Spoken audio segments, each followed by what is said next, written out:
This episode is brought to you by Truly Balanced Wellness Care. Most high level women are told that their lives are normal while they're struggling to lead through brain fog and fatigue. At Truly Balanced, we don't settle for not sick. We architect for peak performance.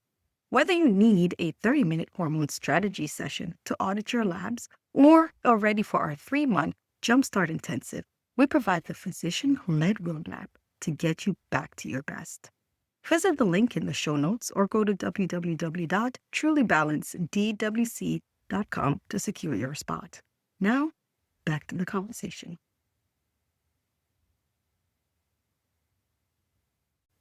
Welcome to the Menopause Stories podcast. I'm your host, Dr. Tamara Beckford, founder and medical director of Truly Balanced Wellness Care.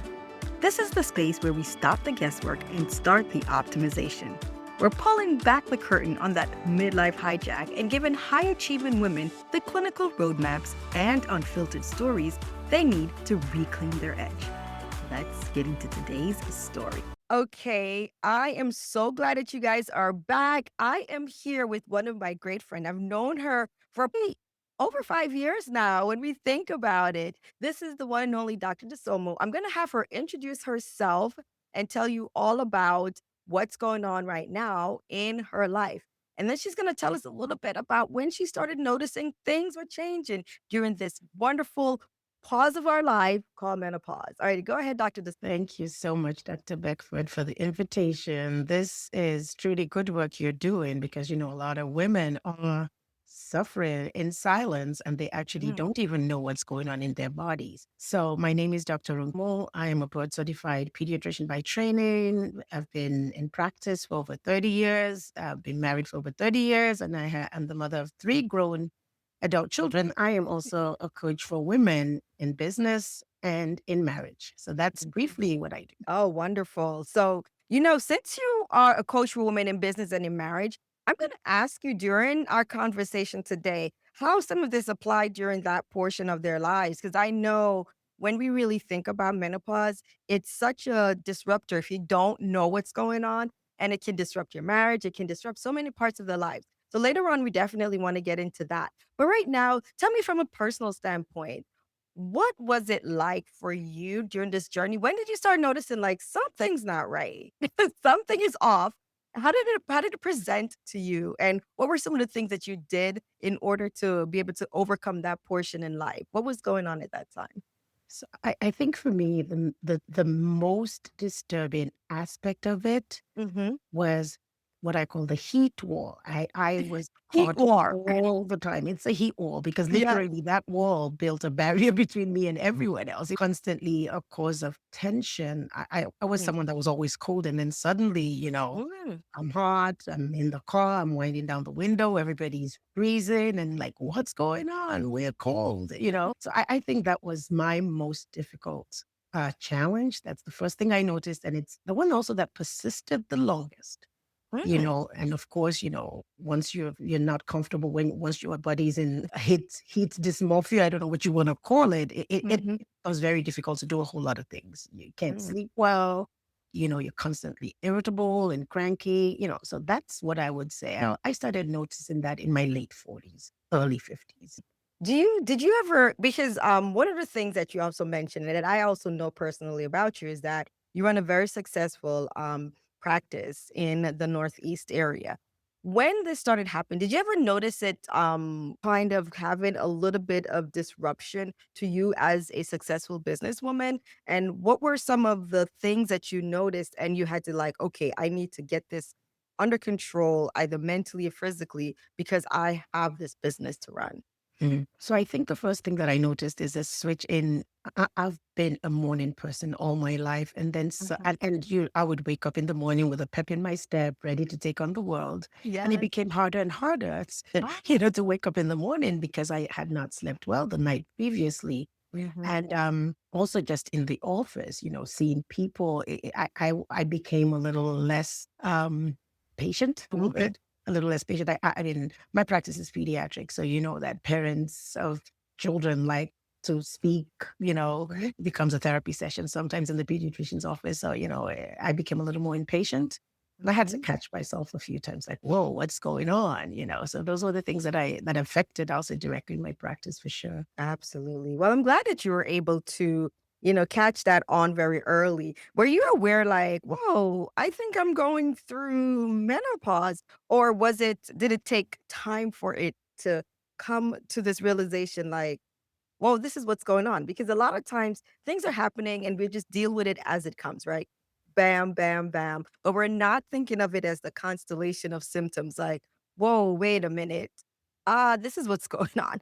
We're just really dealing with it as it comes along. What about you? How was your perception at that time?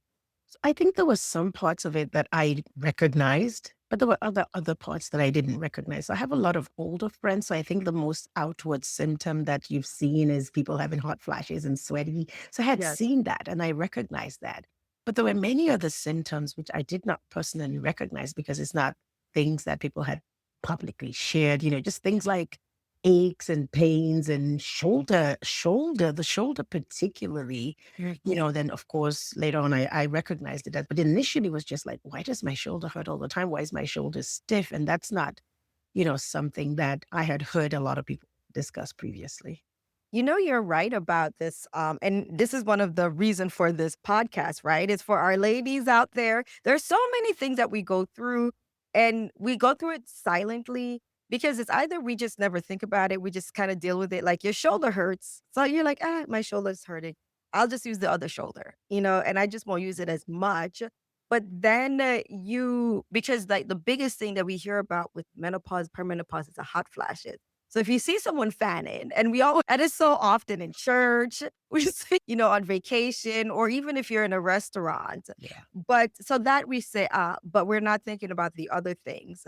And it's because a lot of times we just deal with it Mm. silently. So it's good for us to be able to converse and have this conversation, even if you and I just having it here, but it we're broadcasting to the world so other ladies can know, like, wow, when I'm feeling these little discomfort, I can add that up with all the other discomforts that I'm having and realizing, Yeah. wow, this is something that number one, it's not unique to just me, because a lot Mhm. of times that's the first thing we do, Yeah. right? We pull it into just ourselves.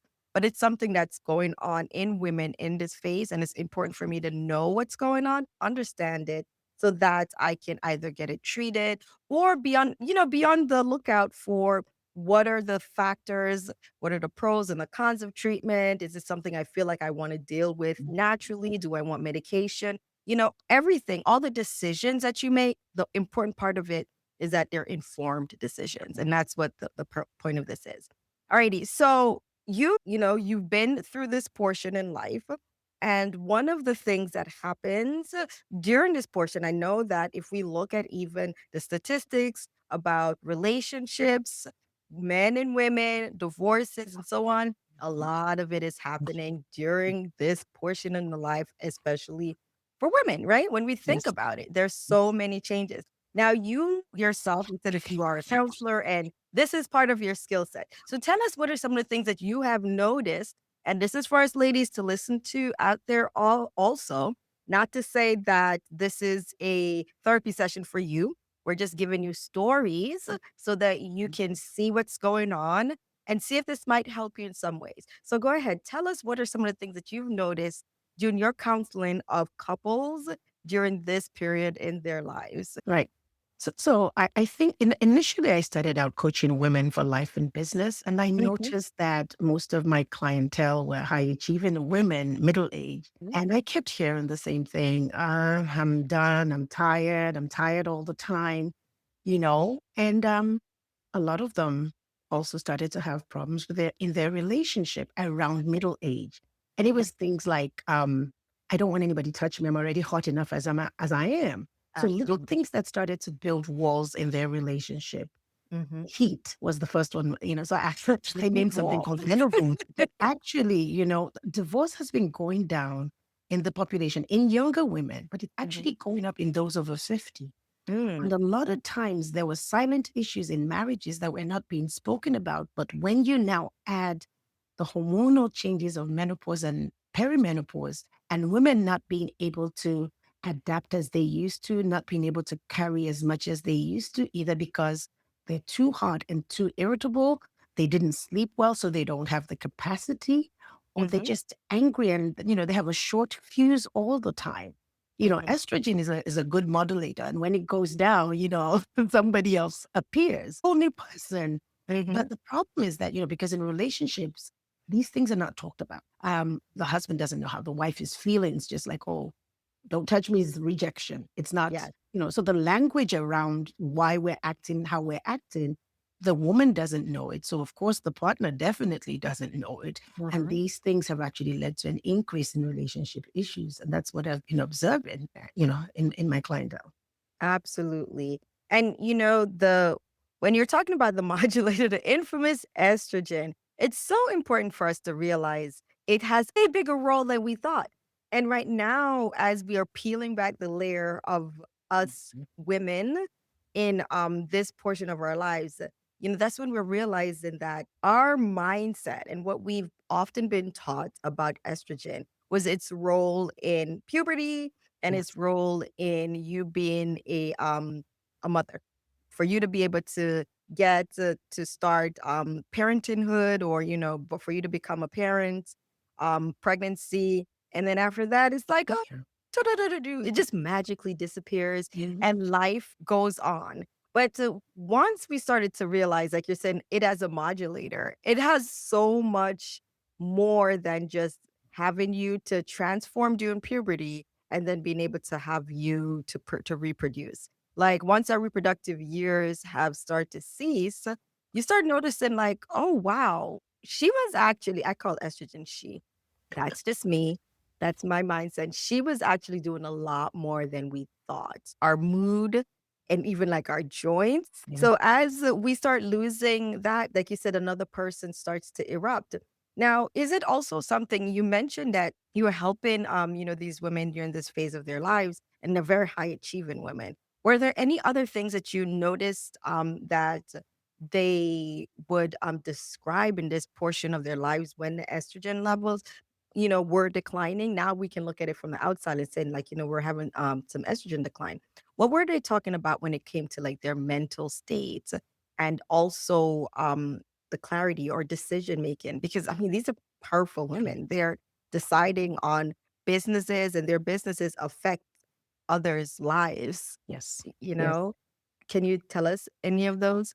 Yeah, so there are a bunch of things that I've heard. Actually, there's 7 top ones, but I'll describe a few. So, Mhm. and the problem with these things is that they feed off of each other. So, like I Mm. talked about the heat, like Mhm. if you are so hot, if you're hot, you're irritable. I talked Absolutely. about the lack of sleep. That's going to Mhm. feed irritability. I talked about the lack of capacity. Mm. Take as much as you would normally overlook. Mhm. That also affects, and all of these things don't just affect your personal life and your relationship. In marriage, they affect your relationship in your business, how you deal with your employees. They affect, menopause also affects the way you see yourself. Even your body starts to change. Yeah. And that also affects your mood, affects your decision making. Then, of course, you just mentioned the brain fog. Mhm. You used to be able to remember everything on the family calendar. You were the one that everyone relied on to make sure nothing dropped. But now Mhm. you can't remember the last thing. So things start to change, and then sometimes some women start to withdraw Yes. from the relationships. Mhm. Then, of course, all of the physical things that happen also, but I'm more focused on how those changes affect relationships. But it's relationships across the board, but particularly, of course, I focus on marriage. So there's the image problem, there's the not feeling well, the capacity lack of capacity problem, there's the withdrawal problem, and of course the physical parts of menopause from the estrogen that lead to painful sexual intimacy also Mhm. causes a problem in Mhm. relationships, which the other partner sees as rejection. Yes. And so I'm trying to give women language around this so they can actually speak to their partners in ways that it does not lead to a breakdown in the relationship. Because Mm. if women understand what's going on, then they can say to their partner, I just feel very hot like right now. Can we Mhm. just hold hands? Yeah. Just something else that you can suggest an alternative because you know what is going on in your body. So women really need to be in tune so they Mhm. can communicate it. to those Mhm. people that are around them that matter. Absolutely. Very, very, very, very powerful observation. And I'm glad that you are bringing this to light because, as you mentioned, it's easy for us to overlook what's going on. And if we overlook it and don't understand what's going on, when you have the interpersonal relationship, it starts to break down. And you have the breakdown of the relationship. It can happen within the professional sense for you and your colleagues, you and your employees, because your fuse is So like that. It's super short, right? And if you're not remembering things that you used to, and you're also starting to lose confidence because you know who you used to be and you're looking at this person, you don't recognize that person. Mhm. And it's not from the physical standpoint at this point. This is really just recognizing the sharpness, Mhm. the thing that you prided yourself on. So you can see how that can have that interpersonal, professional breakdown. But then the intimacy portion with those whom you love, when you're going through this phase, and one, if you're not feeling confident in your physical status, Yeah. because things are changing, you have the weight shift going on, um, especially if you've often prided yourself on your physical attribute. There's nothing wrong with that, by the way. Mhm. We all love things about ourselves. And if you don't, we need to find something because it's so important for us to love ourselves. Yeah. That, loving yourself is very, very important. So when you start to lose some of that confidence because your physical attributes are changing, or you're starting to not want to have any intimacy because of the fact that it hurts. And that's part of the genital urinary symptoms of menopause that nobody talks about. Now we're finally bringing it to the forefront. But if you are in physical pain during intimacy, we can see how that can cause a change. Why would one want to be intimate when it causes pain? And if you're unable to describe that in the language to your partner, versus just always either telling them to stop or not wanting to initiate in the first place, you can understand how the partner might see this as rejection. And so it's important for us, women who are listening, women who are in this phase, women who are about to go through this phase, because this podcast is not only for those who are in perimenopause and menopause. If you want to have an idea of what's on its way and you're in your 30s and you're listening, this information is for you. This is like your big sister, your big cousin that's telling you, hey, when these things start happening, do not be alarmed. You should be able to say, oh, that's what they were talking about. Here's what's going on. Let me talk to you. This is why I'm feeling this way. So this is what this is for. This is for you. This is also for you. So have you noticed you've been able to, once you've brought that language, what are some ways that you're able to bring the language to your clientele? And how are they able to bring that to their relationship? Do you have any stories that you've been able to help a couple to successfully navigate through this portion so that we can have people out there listening and they be able to use some of this language themselves? Yes. Yeah. So, I actually, when I started noticing this pattern, Mhm. I called it menopause Yeah. because Oh just no. the increase, Hmm. and to be fair, menopause is not always the beginning. It's not what messes up the relationship. These Hmm. are relationships that were carrying That along, but yeah, then it just comes and reveals, what absolutely. was hiding underneath. And what we've been able to do is, first of all, educate women. So on our channels or in our group, we educate women on exactly what's going on in their body, Hmm. how to treat it. I mean, some of these things have treatment, like you know all of the hormone replacements and things that can be done. But Absolutely. above and beyond treatment, there are also things that there's what I like to call language that needs to be Absolutely. spoken, because relationship treatment is not medication. It's more of, what do you say? How do you say it? What's your tone? What's your fuse? All of those kinds of things. Hmm. I had a client who was in her, I want to say she was in her early 50s, and she was just leaving her for, she was in paid employment for a while. And around 50, she had had 20 something years and decided to go start her own business. So she had come to me, first of all, as a as for coaching to start her business. And she was someone that had a whole lot of energy. And so, of course, now she wasn't working full time. She had taken a year off and then was going to start and launch this business. And she just found that all of the energy that she thought she had that she was going to direct at this business was literally non existent. She Ah. was snappy. I mean, like she had planned that she would retire her husband and that was excited. Now we'll finally have time together. But Mhm. then that's exactly the opposite of what happened. She Wow. was getting no sleep at night. So she woke up cranky. Mhm. She wasn't able to focus on the things she knew she needed to do to get this business off the ground. The intimacy was gone because she did not even want to be touched. She said, his hand felt like hot coals on my back. Oh, That's no. literally That's what she total said. opposite Oh, of wow. yeah. Yes, yes. Just what she would, it literally was that she's like, if he touched me, I just had to boom, like, whoop, it was like Yeah. a burn, it was that bad physically. Mhm. So the husband, of course, felt rejection because he had so Absolutely. much looked forward to this period of time when she was going to finally have more time and the kids were grown and, it was going to be their time. And that absolutely was not what was happening. So we were able to talk because, Mhm. women's lives are not in compartments. They bleed into each other. So if you're not Yes. feeling well in one side, you're not going to go ahead and put that in a compartment and be able to do business or be able to do anything else. She wasn't able to function in any way. So once we let her understand what it was that was going on and she could Mhm. now talk to her husband, he now became a source of support because he'll be Yeah. like, oh, I know you didn't get rest. How about you just go take a nap right now? His Mhm. support was no longer, why are you pulling the covers? Why are you not letting me sleep? It was like, oh, I know you need that. How about this? He became an advocate and really helped her. I love it. And you can see how that you could say it's merges and it builds more of a bond in a relationship rather than a barrier, right? Absolutely. In both understanding each other, what they're going through, having the language, being able to support.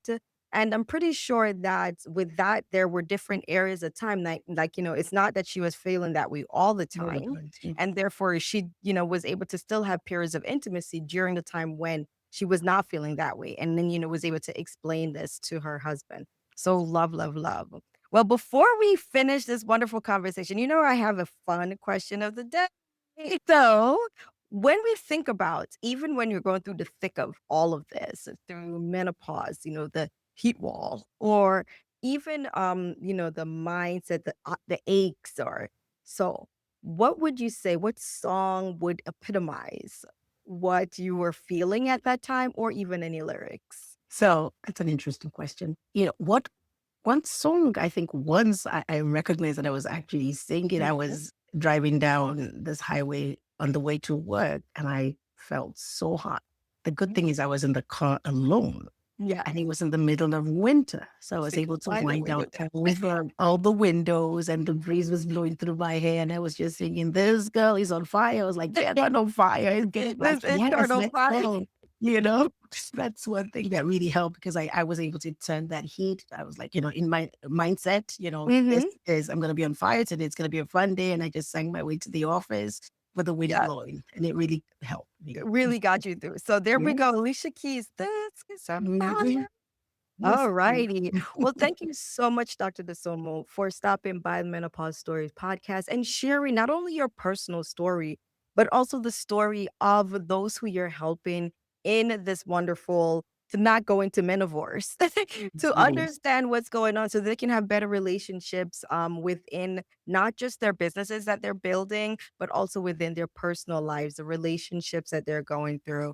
Um, Before we end, one last word to anyone. Yes, I would just like to say, menopause or the menopausal period, it's not a point in time. It can last up to a decade, as Doc Mhm. knows. So it's a period of time in which relationships need to be maintained. Mm. Um, Active work is required. It's not something you can it just will not happen by itself. So I really encourage you. I tell people, if you want to know where your relationship is so that you can do the right thing for it, we have a relationship position assessment on my website. So schoolofwife.com, start there, get the right diagnosis, and then you know exactly what prescription would work for your relationship. Thank you, Wonderful. sir, Dr. Beckford, for the My opportunity to pleasure. come. My pleasure. Well, thank you all for listening to this wonderful episode with Dr. Dosumu, and I will see you guys next time on the Menopause Stories podcast. Bye. Bye-bye now. You've been listening to the Menopause Stories podcast. If today's conversation hit home, don't let your story stay stuck in that midlife hijack. Head over to the show notes to book your strategy session and to join the movement of women redefining their power. I'm Dr. Tamara Beckford. Stay optimized, stay bold, and I'll catch you on the next episode.